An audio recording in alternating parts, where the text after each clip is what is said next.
요즘 핀란드의 한인마트에는 이것을 사기 위해 줄을 서 있는 사람들을 볼 수 있다고 합니다. 과연 이것은 무엇이길래 사람들이 줄까지 서는 걸까요? 이 내용은 핀란드인 여성의 SNS 사연을 각색 재구성한 것입니다. 구독과 좋아요는 영상 제작에 큰 힘이 됩니다. 감동TV의 오늘의 이야기를 시작해 볼게요. 안녕하세요. 저는 핀란드인 아이노입니다. 제가 이렇게 사연을 쓰게 된 이유는 핀란드 사람이지만 지금은 한국에서 살고 있기 때문입니다. 저는 핀란드 헬싱키에서 어머니와 둘이서 살고 있었어요. 아버지는 제가 어렸을 때 병으로 돌아가셨기 때문에 저는 의사가 되고 싶었습니다. 처음 한국행을 결심한 건 우연히 본 한국 의료 다큐멘터리 때문이었습니다. 다큐멘터리에서는 한국의 최첨단 의료 시스템과 로봇 수술, 그리고 환자를 대하는 의사들의 모습을 보여주고 있었습니다. 특히 인상 깊었던 건 전통 한의학과 현대의학을 접목한 치료법이었어요. 한국은 정말 핀란드에서는 볼 수 없는 새로운 의학의 세계였습니다. 결정적인 계기는 교환학생으로 한국에 갔다 온 선배의 이야기였습니다. 선배는 한국의 의료진들이 얼마나 헌신적으로 일하는지, 의료 시스템이 얼마나 효율적인지를 열정적으로 설명해 주었어요. 게다가 의대생들의 실습 기회가 훨씬 많다는 말에 더욱 마음이 기울었습니다. 그 후 저는 처음 한국어를 공부하기로 마음먹은 건 고등학교 2학년 때였어요. 제 책상 한켠에는 한국어 교재가 놓여 있었고 침대 옆 벽에는 한글로 된 의학 용어들을 붙여놓았답니다. 매일 밤 핀란드의 추운 겨울바람이 창문을 때릴 때면 저는 유튜브로 한국 의대생들의 브이로그를 보곤 했습니다. 한 손에는 필기장을 들고 다른 손으로는 자막을 멈추고 따라 적으며 공부했습니다. 특히 의학 용어가 나올 때면 더 집중해서 들었답니다. 어머니는 제 방을 지나가실 때마다 웃으셨어요. 이상한 발음으로 혼자 중얼거리는 저를 보면서요. 하지만 전 포기하지 않았습니다. 매일 조금씩이라도 한국어 공부를 했어요. 하지만 어머니는 제가 한국으로 유학 간다고 했을 때 한참을 반대하셨습니다. 유럽에도 좋은 대학이 많은데 왜 하필 그렇게 먼 나라로 가려고 하니? 하시면서요. 더구나 아버지를 일찍 여인 후로 저희는 둘이서만 살았기에 어머니의 걱정은 더욱 컸습니다. 아이노, 너는 내가 가진 전부야. 그렇게 먼 곳에 혼자 가서 아프기라도 하면 어쩌려고 그러니? 어머니는 제 마음을 돌리려고 설득을 하셨습니다. 스웨덴이나 노르웨이의 대학도 추천하셨고 심지어는 헬싱키 대학에 남아있으면 새 차를 사주겠다고도 하셨습니다. 하지만 전 한국의 의료기술과 시스템이 궁금했습니다. 우리나라와는 다른 의료 체계를 배우고 싶었거든요. 엄마, 걱정하지 마세요. 제가 잘할 수 있어요. 매일 전화할게요. 영상통화로 제 얼굴도 보여드릴 수 있잖아요. 결국 어머니를 설득하는 데 성공했고, 저는 서울행 비행기에 올랐습니다. 창밖으로 보이는 구름을 보며 생각했죠. 이제 곧 새로운 삶이 시작되겠구나. 11시간의 비행 끝에 인천공항에 도착하게 되었는데 저는 비행기에서 내리자마자 너무 놀랐어요. 한국의 공항이 너무 좋아서 여기가 정말 한국이 맞아 의심을 할 정도였습니다. 짐을 찾고 공항 철도를 타면서도 자신감이 넘쳤습니다. 그런데 주변에 한국 사람들이 두꺼운 패딩을 입고 있는 걸 보며 영하의 날씨도 아닌데 한국 사람은 추위에 약한가 보다라고 생각했습니다. 저는 대학 입학 전에 1년 동안 한국어 어학원을 다니면서 입시 준비를 하기로 했습니다. 어학원에서의 첫 3개월은 정말 바빴습니다. 오전에는 한국어 수업을, 오후에는 도서관에서 의대 입학 준비를 했어요. 때로는 너무 힘들어서 포기하고 싶을 때도 있었죠. 한국어로 된 의학 용어들을 외우는 건 생각보다 더 어려웠거든요. 그런데 다른 것보다 더 어려웠던 점이 있었으니 그건 바로 한국의 겨울이었습니다. 한국에 도착한 첫 주는 괜찮았습니다. 영상 3도라는 날씨에 이 정도면 봄날이네. 라고 생각했으니까요. 하지만 진짜 추위는 그 다음부터였습니다. 시베리아에서 불어오는 바람이 서울 전체를 휘감더니 체감 온도가 순식간에 뚝 떨어졌습니다. 정말 이상했습니다. 분명 온도계는 영하가 아닌데 몸은 마치 헬싱키의 영하 20도보다 더 춥다고 아우성치는 것 같았어요. 게다가 건조한 공기는 제 피부를 갈라놓았습니다. 같은 반 한국 친구들은 제가 패딩도 없이 다니는 걸 보고 깜짝 놀라면서 제게 말했어요. 아이노, 너 감기 걸리겠다. 이러다 정말 아프면 어쩌려고. 괜찮아, 나 핀란드에서 왔잖아. 하지만 자신만만하게 굴던 저는 결국 한국 겨울 날씨에 항복했습니다. 도서관에서 공부하다가 집에 돌아가는 길 칼바람에 눈물이 날 정도였거든요. 다음 날 바로 백화점으로 달려가 긴 패딩을 샀습니다. 그리고 친구가 추천해준 내복도 구매했습니다. 핀란드의 추위와 한국의 추위는 완전히 다르다는 걸 확실하게 느꼈습니다. 왜 한국 사람들이 겨울에 그토록 두꺼운 옷을 입는지, 그리고 왜 따뜻한 음료를 그렇게 자주 마시는지를 이해할 수 있게 되었습니다. 한국의 추위에 적응하면서 공부도 열심히 하였습니다. 하지만 생각보다 공부가 힘이 들었는데 어학원 선생님들이 많이 도와주셨어요. 제가 의대 준비를 한다는 걸 아시고 의학 관련 뉴스 기사로 한국어를 가르쳐 주셨답니다. 덕분에 전문 용어들도 자연스럽게 익힐 수 있었어요. 매일 밤 기숙사로 돌아와서도 공부는 계속됐습니다. 한 손에는 한국어 교재를, 다른 손에는 생물학 책을 들고 밤늦게까지 공부했습니다. 룸메이트 리에는 일본에서 온 학생이었는데 저처럼 의대를 목표로 하고 있어서 서로 많은 도움이 됐습니다. 그리고 마침내 그날이 왔습니다. 떨리는 손으로 합격자 발표 웹사이트에 접속했을 때 제 이름을 발견한 순간의 기쁨은 잊을 수 없어요. 즉시 어머니께 전화를 걸었죠. 엄마, 제가 해냈어요. 합격했어요. 어머니도 정말 축하해 주셨고 제 다짐이 진심이라는 걸 느끼신 것 같았어요. 어학원 선생님들과 친구들도 제 합격 소식을 듣고 축하해 주었어요. 그날 저녁 친구들과 삼겹살을 먹으며 새로운 시작을 축하했답니다.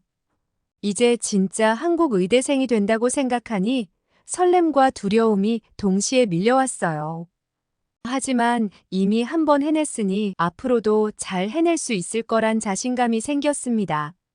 그렇게 시간이 흘러서 한국 의대 첫 수업 날이 다가왔습니다.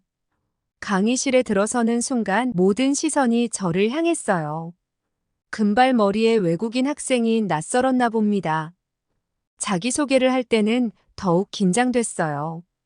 한국어로 열심히 준비했는데 떨리는 목소리로 더듬더듬 자기소개를 하고선 제 자신이 한심스러웠습니다. 그런데 다행히도 옆자리에 앉은 민지가 먼저 말을 걸어주었습니다. 민지는 제가 교수님 말씀을 이해하지 못할 때마다 영어로 설명해 주었고 의학 용어가 나올 때면 따로 정리해서 보여주었어요. 다른 친구들도 점심시간마다 저를 데리고 다니며 학교 생활을 알려주었습니다. 특히 해부학 실습 때가 기억에 남습니다. 처음으로 큰 실수를 했을 때였어요. 준비물을 잘못 이해해서 가져오지 못했는데 친구들이 자기 것을 나눠주며 괜찮다고 했습니다. 그때 진짜 눈물이 날 뻔했어요. 한국 친구들은 정말 다정하고 정이 많아서 제가 힘들 때마다 도와줬습니다. 한 달이 지나자 수업 내용도 조금씩 이해되기 시작했고 의학 용어들도 익숙해졌습니다. 친구들 덕분에 한국어 실력도 늘어서 이제는 교수님과 대화도 할 수 있게 됐어요. 점심시간에 다 같이 모여 비빔밥을 먹으며 웃고 떠들 때면 이곳이 제 자리라는 생각이 들었습니다. 어느 날 민지가 물어보더군요. 아이노, 이제 한국 생활 괜찮아? 응, 너무 좋아. 다들 고마워. 뭘 우리가 핀란드에 갔어도 넌 분명 이렇게 해줬을 거잖아. 그 말을 들으며 생각했어요. 서로 다른 나라에서 왔지만 같은 꿈을 향해 가는 친구란 이렇게 좋은 거구나. 그리고 이렇게 따뜻한 친구들이 있어서 정말 다행이라고 생각했습니다. 그렇게 한국 대학교에 적응해 가다가 시험 기간이 왔습니다. 의대생의 삶이란 게 이렇게 힘들 줄 몰랐습니다. 밤 11시 도서관에서 해부학 책을 붙들고 있는데 눈이 자꾸 감기더라고요. 옆자리에 민지가 저를 보더니 저에게 커피 타러 가자는 거예요. 전 커피 마시러 가자는 걸 잘 못 들었나 했는데 민지가 건넨 건 갈색 봉지에 담긴 가루였습니다. 처음엔 의아했죠. 핀란드에서는 커피라고 하면 항상 드립 커피만 마셨거든요. 하지만 종이컵에 가루를 넣고 뜨거운 물을 부어서 스푼으로 저었습니다. 그러자 달콤하고 부드러운 향이 올라왔습니다. 첫 모금을 마시는 순간 전 이게 단순한 커피가 아니란 걸 깨달았어요. 따뜻함이 온몸으로 퍼져나가면서 졸음이 순식간에 달아났거든요. 더구나 이 달콤하고 부드러운 맛이라니 너무 맛있어서 놀랐습니다. 핀란드에서는 한 번도 맛본 적이 없는 맛있는 커피였어요. 그날 이후로 전 매일 아침 인스턴트 커피로 하루를 시작했습니다. 한국의 추운 겨울바람을 이겨내는 저만의 비법이 된 거죠. 어머니께 영상통화로 자랑했더니 커피 가루라니 정말 이상하다라고 하셨습니다. 그렇게 한국에서의 1년이 지나고 겨울방학이 왔습니다. 어머니는 저를 보러 한국에 오겠다고 하셨고 저는 어머니를 맞이하러 인천공항으로 향했습니다. 인천공항에서 어머니를 뵈었을 때 가벼운 코트 차림이셨던 게 기억납니다. 아이노, 이 정도 날씨에 이렇게 두꺼운 옷을 입고 있니? 어머니는 제 패딩을 보며 웃으셨죠. 하지만 지하철에서 지상으로 올라오시자마자 한겨울 바람을 맞으시고는 한국은 왜 이렇게 춥냐고 하셨어요. 다음 날부터 우리는 서울 곳곳을 다녔습니다. 첫째 날은 경복궁이었어요. 마침 눈이 내렸는데 어머니는 계속 사진을 찍으셨어요.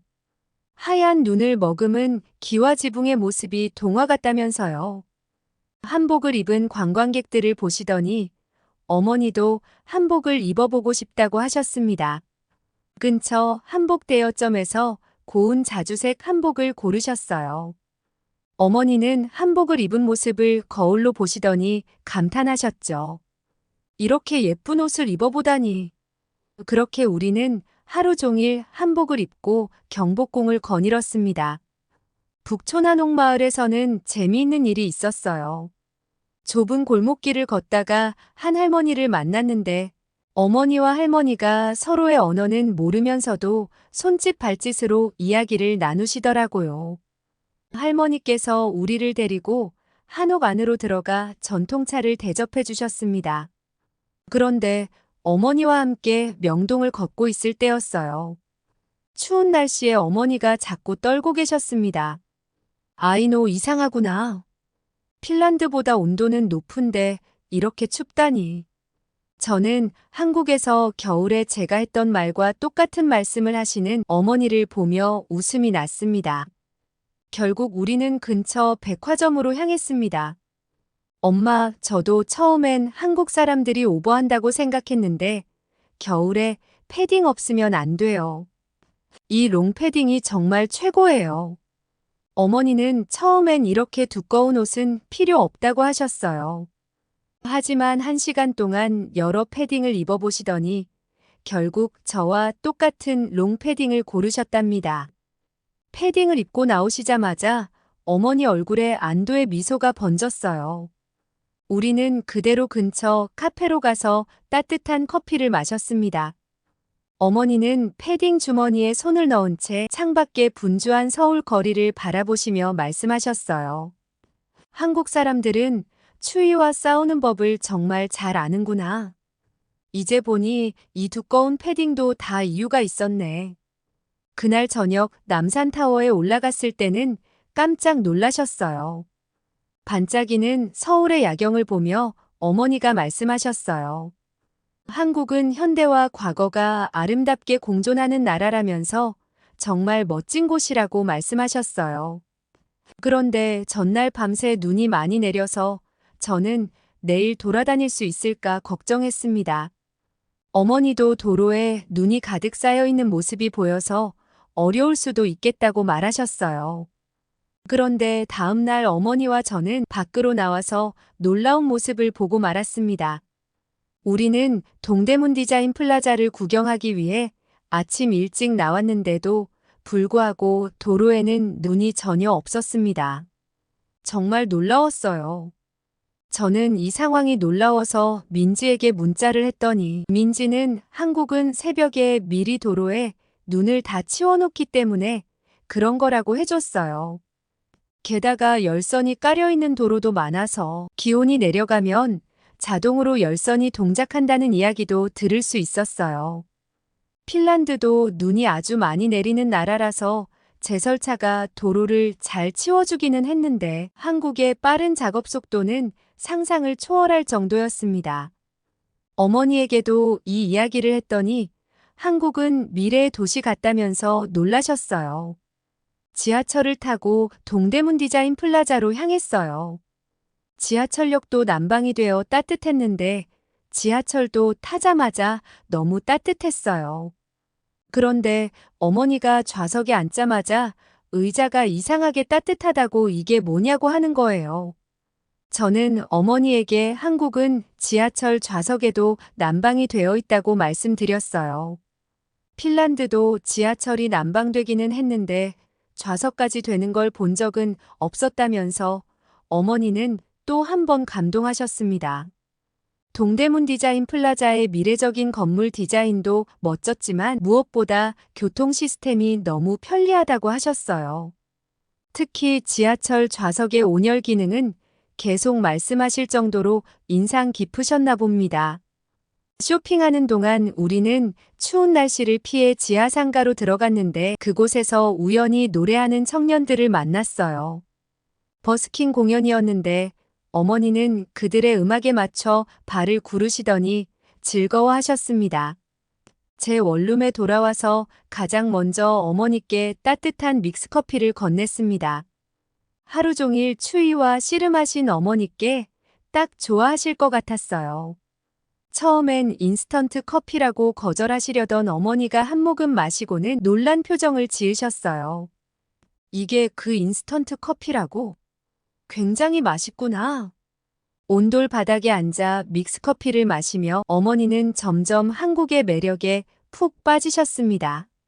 한국을 여행하는 동안 지하철 좌석의 온열 기능부터 여러 가지 한국의 발달된 시스템은 우리를 감탄하게 만들었습니다. 어머니는 우리 둘만의 비밀이라며 속삭이셨어요. 핀란드가 더 추운 나라인 건 맞지만 한국은 추위와 싸우는 법을 더 잘 아는 것 같다고요. 특히 이 달콤하고 따뜻한 커피처럼요. 마지막 날 근처 마트에 가서 인스턴트 믹스 커피를 카트 가득 담으셨습니다. 이건 우리 이웃들 선물용이야. 분명 그들도 이 맛에 반하게 될 거야.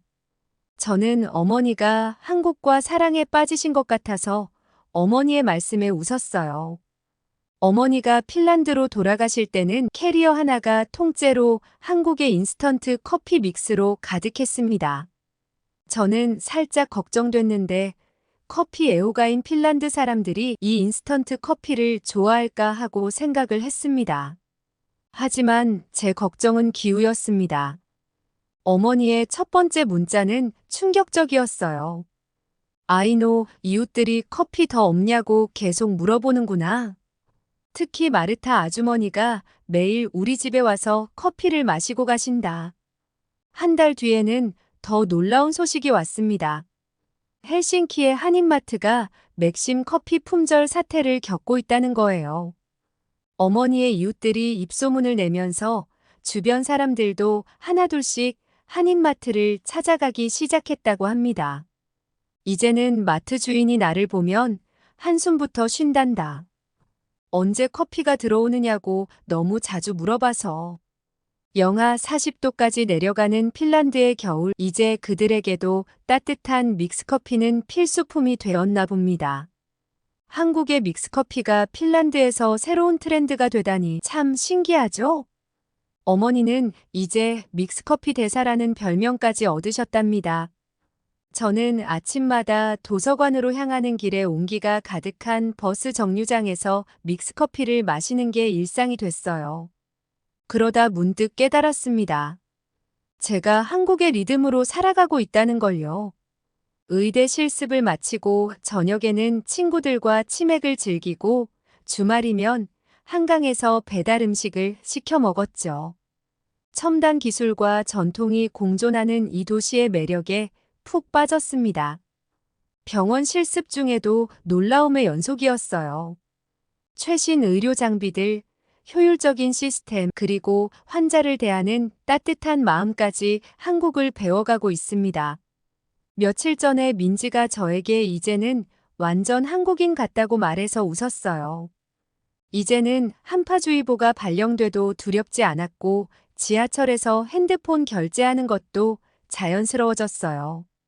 저는 여전히 핀란드인이지만 제 안에는 이미 한국의 일부가 자리 잡고 있었습니다. 특히 이 달콤하고 따뜻한 믹스커피처럼 이제는 아침마다 이 커피 없이는 하루를 시작할 수 없게 되었답니다. 저의 이야기는 여기까지입니다. 여러분, 아이노 씨의 이야기 어떻게 보셨나요? 한국은 매서운 겨울 추위와 싸우는 법을 잘 아는 나라입니다. 그리고 그 지혜를 믹스커피 한 봉지에도 담아낼 줄 아는 나라이기도 하죠. 핀란드처럼 추운 나라 사람들조차 감탄하게 만드는 이런 세심함이야말로 한국의 진정한 저력이 아닐까요? 아이노 씨가 한국의 의학을 배우러 온 것처럼 한국은 누구나 와서 배우고 성장할 수 있는 곳입니다. 의료기술, 교통 시스템, 편의시설까지 모든 면에서 세계 최고 수준의 경쟁력을 갖추고 있습니다. 점점 한국의 매력에 빠져드는 외국인들이 많아지는 행복한 사연이었습니다. 감동TV는 감동적이고 재미있는 사연을 기다리고 있습니다. 다음에도 재미있는 사연으로 찾아뵙겠습니다. 시청해주셔서 감사합니다.